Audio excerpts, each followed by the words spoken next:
నమస్తే. తెలంగాణ రాష్ట్రంలో MP elections మరికొద్ది రోజుల్లో జరగనున్నాయి. ఇక పార్టీలు మారుతున్నటువంటి లీడర్లు మాత్రం మనం చెప్పలేకపోతున్నాము. ఈరోజు ఒక పార్టీ, రేపు ఒక పార్టీ, ఇట్లా పార్టీలు అయితే మారుతున్నటువంటి సందర్భం కనబడుతుంది. అసలు ఎంపీ ఎలక్షన్స్లో కాంగ్రెస్ పార్టీ వ్యూహం ఎలా ఉండబోతుంది? ఉస్మానియా యూనివర్సిటీ అలాగే విద్యార్థి నాయకులను, ఎన్ఎస్యుఐ యూత్ కాంగ్రెస్ నాయకులను ఎట్లా వాళ్ళు అకామిడేట్ చేయబోతున్నారు?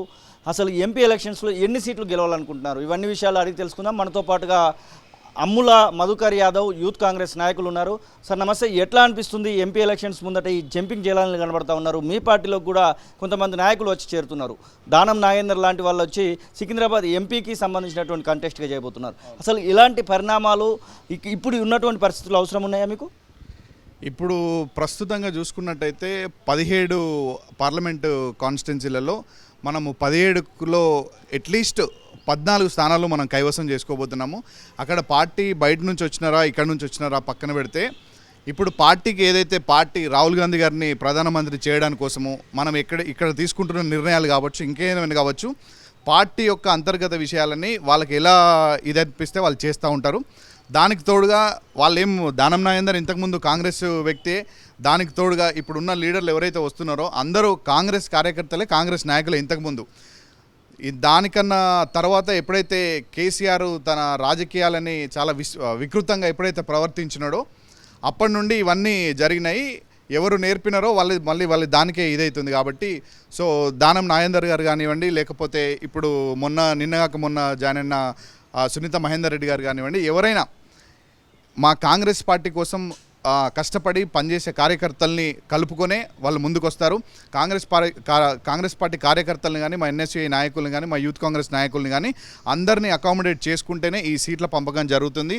మా అందరితో సమావేశాలు జరిపించిన తర్వాతనే మా రాష్ట్ర ముఖ్యమంత్రి వర్యులు రేవంత్ రెడ్డి గారు కూడా మా అందరితో సమావేశాలు జరిపిన తర్వాత రాష్ట్ర ముఖ్యమంత్రి వర్యులు మన రేవంత్ రెడ్డి గారు, ఉప ముఖ్యమంత్రి మన బట్టన్న గారు అందరి సమక్షంలోనే నిర్ణయాలు జరుగుతున్నాయి.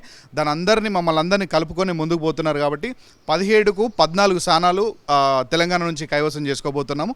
అదేవిధంగా ఇక్కడ నుంచి మనకు ఏదైతే ఇప్పుడు పార్టీ మార్పు అదే విషయం జరుగుతుందో, అసలు ఇక్కడ ఇంకా తెలంగాణ రాష్ట్ర సమితి అంటే భారత రాష్ట్ర సమితి అనేది ఇక నుండి ఇంకా ఉండదు.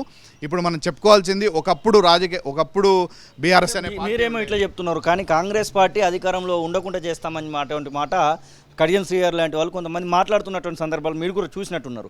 అసలు వాళ్ళు మాట్లాడుతున్నటువంటి దానికి మీరు చెప్తున్న దానికి పొంతులు ఉండట్లేదు కదా. అసలు ఇక్కడ ఉన్నటువంటి అధికారమే కోల్పోయే పరిస్థితి వస్తుంది అనేటువంటి మాట మాట్లాడు. అవును.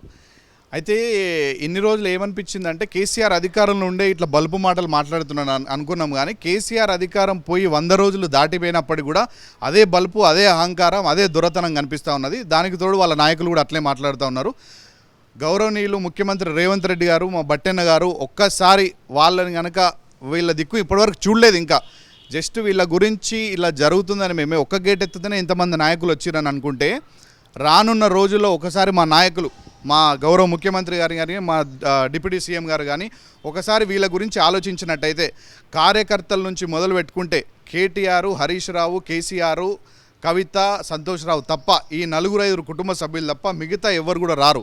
ఇప్పుడు వాళ్ళ పరిస్థితి ఎట్లయిపోయిందంటే జిల్లా పార్టీ కార్యాలయాలు మెయింటైన్ చేయలేని పరిస్థితికి బీఆర్ఎస్ పార్టీ దిగజారిపోయింది. దానికి తోడుగా ఇప్పుడు ఎవరైతే బీఆర్ఎస్ అభ్యర్థులను ప్రకటిస్తున్నారో ఆ బీఆర్ఎస్ అభ్యర్థులు కూడా వాళ్ళంతటా వాళ్ళు పాపం ప్రచారం చేసుకోవడానికి కూడా ముందుకు రాని పరిస్థితి ఉంది. ఇప్పటికి కూడా ఏ పార్లమెంట్ కాన్స్టిట్యున్సీలలో కూడా వాళ్ళు ఎక్కడ నాయకులు కానీ వాళ్ళ కార్యకర్తలు కానీ ఎక్కడ కూడా వాళ్ళు రెడీగా సిద్ధంగా ఉన్నట్టయితే కనిపిస్తలేదు. వాళ్ళు కూడా ఇంతకుముందు ఓడగొట్టినాము, అసెంబ్లీ ఎలక్షన్లో ఓడగొట్టినాము, ఇప్పుడు కూడా ఓడగొడితేనే మా బాస్ సార్ గారికి, మా దొరగారికి ఏమన్నా కనీసం చొరవ చూపిస్తాడు మా కార్యకర్తల పైన. వాళ్ళ కార్యకర్తలే కాంగ్రెస్ పార్టీ పార్లమెంటు అభ్యర్థులను గెలిపియబోతున్నారు. ముఖ్యంగా యూత్ విషయంలో, అలాగే ఇక్కడ ఉన్నటువంటి నిరుద్యోగులు, ఉద్యోగుల విషయంలో, అలా దాంతోపాటుగా ఉస్మానియా యూనివర్సిటీ, కాకతీయ యూనివర్సిటీ మీలాంటి ఉద్యమకారుల విషయంలో కాంగ్రెస్ పార్టీ కొంచెం తక్కువ చూస్తుంది అనేటువంటి మాట వినబడతా ఉంది. నిజంగానే అట్లా ఉందా? ఇప్పటికైతే బల్మూరు వెంకట్కి ఎమ్మెల్సీ, అలాగే ఇక్కడ పనిచేసినటువంటి యూత్ కాంగ్రెస్ నాయకులైనటువంటి అనిల్ కుమార్ యాదవ్కు రాజ్యసభ ఎంపీ, అలాగే యూత్ కాంగ్రెస్ ప్రస్తుత రాష్ట్ర అధ్యక్షునికి ఒక కార్పొరేషన్ చైర్మన్ ఇట్లా కనబడతా ఉన్నాయి. ఇంకా ఏమైనా వచ్చేటువంటి అవకాశం ఉందా యూత్లో ఉన్నటువంటి వాళ్ళకి? దీనికన్నా ముందు మీకు ఒక విషయం తెలియజేయాల్సింది ఏంటంటే, దేశంలో కానీ రాష్ట్రంలో కానీ ఇప్పటి వరకు ఎక్కడా జరగని విధంగా మా ఇంతకుముందు మాజీ యూత్ కాంగ్రెస్ రాష్ట్ర అధ్యక్షులు అనిల్ కుమార్ యాదవ్ గారిని రాజ్యసభకి అంటే పెద్దల సభకి పంపించడం జరిగింది. మీరు చూసే ఉంటారు. దానికి తోడు మా ఎన్ఎస్యుఐ రాష్ట్ర అధ్యక్షులు వెంకట్ బలమురన్న గారిని కూడా మన శాసన మండలికి పంపించడం జరిగింది. అంటే దీన్ని బట్టి మీకు అర్థం కావాలా, వీళ్ళిద్దరు కూడా మా ఎన్ఎస్యుఐ రాష్ట్ర నాయకులు, యూత్ కాంగ్రెస్ రాష్ట్ర నాయకులు పంపించడంతో పాటు ఇప్పుడు అప్కమింగ్ ఏదైతే ఎంపీ ఎలక్షన్స్లో కావచ్చు, లేకపోతే ఇప్పుడు జరిగే చైర్మన్ల పదవులు కూడా పంపకాలు జరుగుతూ ఉన్నాయి. దాంట్లో కూడా అగ్రగామిగా యూత్ కాంగ్రెస్, ఎన్ఎస్యుఐ, అలాగే తెలంగాణ ఉద్యమకారులు, ఉస్మాన్ యూనివర్సిటీ కాకతీయ విద్యార్థులు కూడా పాల్గొనబోతున్నారు. దాని అన్నిటికన్నా ముఖ్యంగా మాకు కావాల్సింది కాంగ్రెస్ పార్టీ కార్యకర్తగా పనిచేయడమే. అదే చాలా పెద్ద పదవి మాకు, దానికన్నా మించిన పదవి లేదు. ఓవరాల్గా హ్యాట్రిక్ పీఎం కాబోతున్నాడు, ప్రధానమంత్రిగా కాబోతున్నాడు నరేంద్ర మోదీ అనేటువంటి మాట బీజేపీ వాళ్ళు విశ్వసిస్తున్నారు. అసలు రాహుల్ గాంధీ లేకపోతే కాంగ్రెస్ పార్టీ నుంచి ప్రధాని అయ్యే అవకాశం ఈ మధ్య కాలంలో సంభవించే అవకాశం ఉందా? అసలు ఇదే విషయం మీడియాతో సహా జనాలు కూడా బయట అనుకున్నది ఏంటంటే, తెలంగాణలో హ్యాట్రిక్ కేసీఆర్ కాబోతున్నాడు, రాష్ట్ర ముఖ్యమంత్రి కాబోతున్నాడు అని ప్రతి ఒక్కరు అనుకున్నారు. కానీ ఏమైంది, ప్రజలు చెంప చెల్లు అనిపిస్తే తిరిగి మళ్ళీ మన ఇందిరమ్మ రాజ్యం కాంగ్రెస్ పార్టీ అధికారంలోకి రావడం జరిగింది. ఇప్పుడు ఏదైతే సెంట్రల్ గవర్నమెంట్ అనుసరిస్తున్న ఈ ఈడీ ఇట్లాంటి వాటి మీద భయపడేసేవాడు భయపడు. దానికి తోడుగా ఇప్పుడు వచ్చే పార్లమెంట్ ఎలక్షన్స్లో దేశ స్థాయిలో కాంగ్రెస్ పార్టీ వైపు దేశం చూస్తూ ఉంది.